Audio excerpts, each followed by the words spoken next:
Hello, my friends. Master Sommelier Peter Neptune here with another episode of my YouTube channel. If you like what you see and you've been enjoying my content, please subscribe. I would appreciate it. Also, somebody was asking me, yes, I own a wine school here in Southern California in Costa Mesa. It's called Neptune School of Wine. www.neptunewine.com. If you live anywhere near me, I do WSET classes from level 1 all the way through to diploma, and come study, have fun, learn how to taste, and rock and roll. We have a good time. I thought it'd be really fun to do a tasting of Emilion wines, ranging in price from $30 to $50.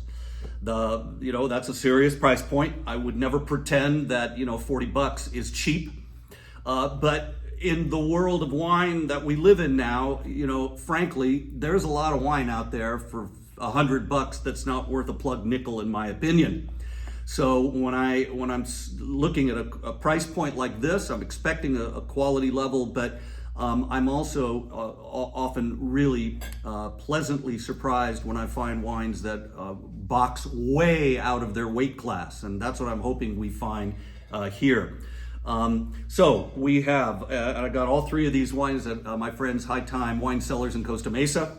This is the 2020 Chateau Bellefont-Belcier, Emilion Grand Cru Classé. This is the 2019 Tour Saint Christophe, Emilion Grand Cru. And this is the 2018 Chateau Fombrauge, Emilion Grand Cru Classé. I can't give you a class on the classification of Emilion right now, but I do want to just alleviate a little bit of confusion. The word cru is used in France with wine in a bunch of different ways, and it has different meanings.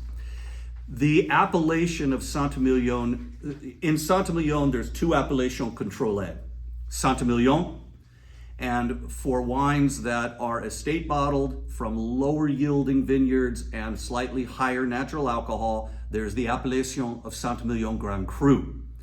It's to Emilion what Bordeaux Supérieur is to Bordeaux. It's just an appellation that calls for estate-grown grapes, I believe, and lower yields and riper fruit. That appellation, Emilion Grand Cru, is a jumping-off point for submitting your wine to be then classified in the Emilion Cru Classé classification. So two of these wines, and so if you look at the Bellefont-Belcier, it's Grand Cru Classé, so they made it into the first level of the classification, but the wine, the appellation, is the Emilion Grand Cru.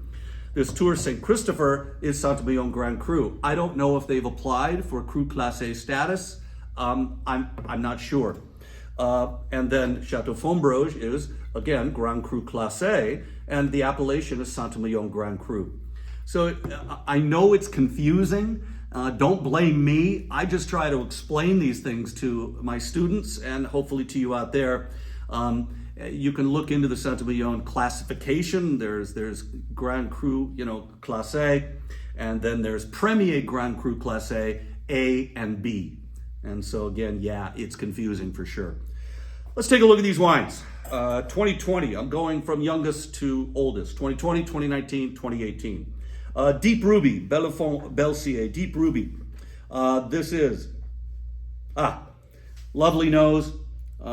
This very, very typical Bordeaux graphite lead pencil thing. I don't know what it is. Sommeliers kind of have found that with Bordeaux, typically we get this graphite shaved pencil shaving, and I don't know. It just seems to happen. But there's this just kind of this graphite. There's a plummy character. So there's this wonderful blue and black plum, little hint of blackberry, little tiny touch of black cherry. But you just get this kind of overall feel of plum and graphite and a touch of smoke and a touch of tar. And it's really a quite subtle and beguiling nose. There's also violets up at the top here, and a lovely hint. There's just a hint of toasty oak. It manifests itself as kind of sawdust. it's like a sawdust floor, and I'm sitting there at the winery tasting, and you just get this hint of, and cedar as well on the palate.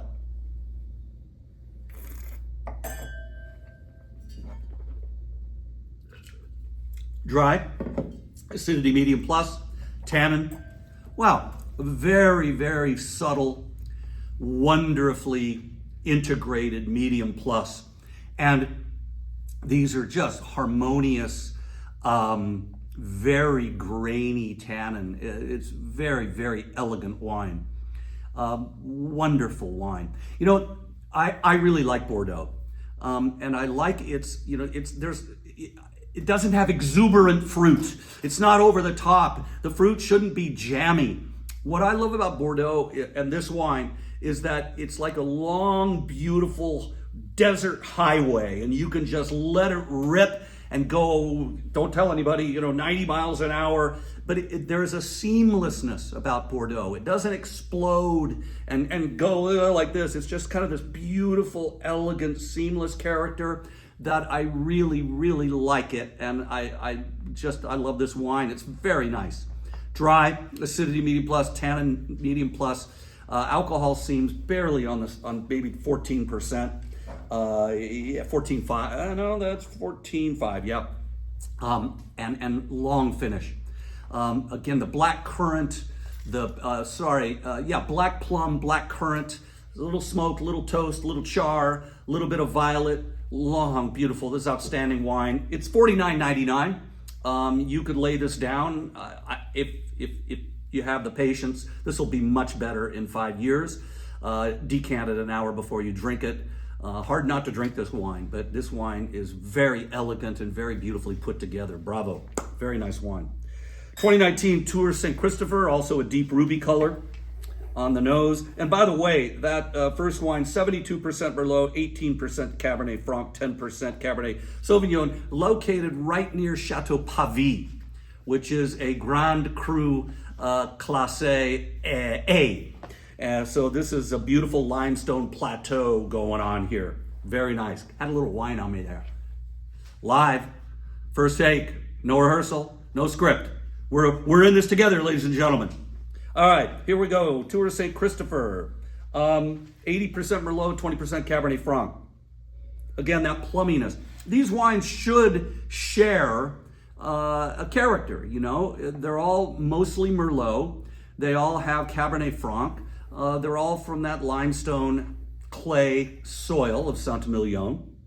And this is very similar. It doesn't seem that this, there's a toastiness here, that sawdust character, plummy, black currant, black cherry.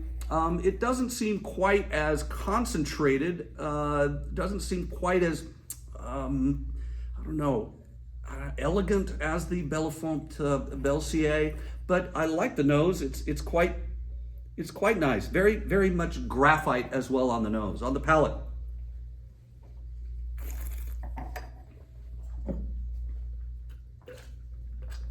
Dry, acidity medium plus, tannin medium plus, bordering on high. This is higher tannin. Yeah, very grippy, high tannin. This wine needs some time, and maybe a touch tannic. Not as elegant as the first wine. Not as round and as integrated. The tannin just seems a little elevated here. So on the palate, we get that plummy black currant fruit. A lot of black fruit, a lot of char, a lot of smoke. This saw 40% new barrels with 40% 1 year and 20% 2-year barrels.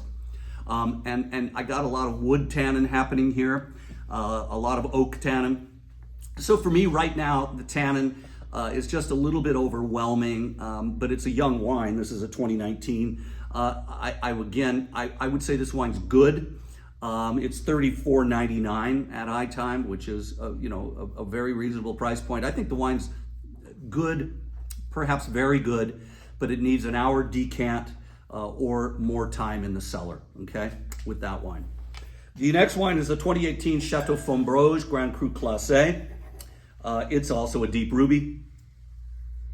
And on the nose, again, this elegant kind of very, Bordeaux has a Saint-Emilion, right bank, Saint-Emilion, left bank, right, Medoc.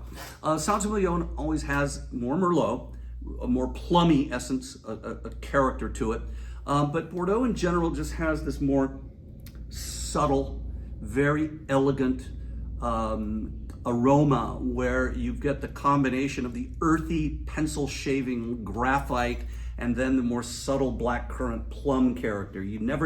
I rarely get stewed fruit or anything jammy with Bordeaux, and this is showing all that. It's got a really nice integration of wood.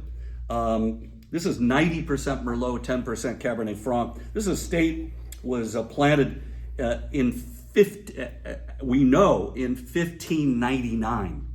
That's the 1599. That's a long time ago. This estate has been around.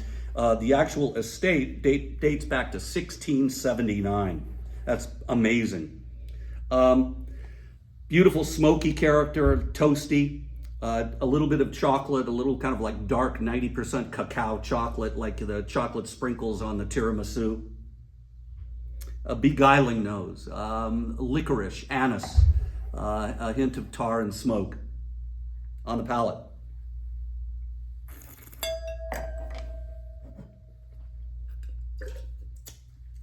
Wow, dry. Acidity medium plus, chewy, rich, medium plus tannin, mouth coating. It's like, I've done this before, it's like this latex paint of tannin coating the palate. Balanced perfectly by the acidity and by the fruit character, which remains very pure, very just right. There's nothing jammy about this wine at all. It's very elegant, but it's got power, it's got focus. 18, very good vintage in Saint-Emilion. 19 and 20 were good. Very good vintage 2018. And we have a little development here now, so I've got a little bit of in the background of hay and forest floor and kind of, that kind of sawdusty, dried herbal character happening as well, like bay leaf and dried fine herb. This is an outstanding bottle of wine. It's only $37.99. Frankly, I think that these two wines bookending here are as good as anything I've tasted at $100 or $200. These are about as good a bottle of wine you'll find under $50 as you can find. I think they're both truly outstanding. I don't know, frankly, why you would spend more money for a great bottle of wine. I just highly, highly recommend them. And the Tour St. Christopher for $34.99. If you've got a little patience and can cellar it for a little bit of time, that's a good buy as well. Bravo to Saint-Emilion. I've visited there many times, and it's a beautiful UNESCO World Heritage Site town. If you've never been, go. It's got great restaurants. It's a wonderful town to walk around in, and you can visit some wineries and just have a grand old time. Can't wait to go back. That's it for this episode. Always please subscribe, and thanks for watching, and I'll see you next time.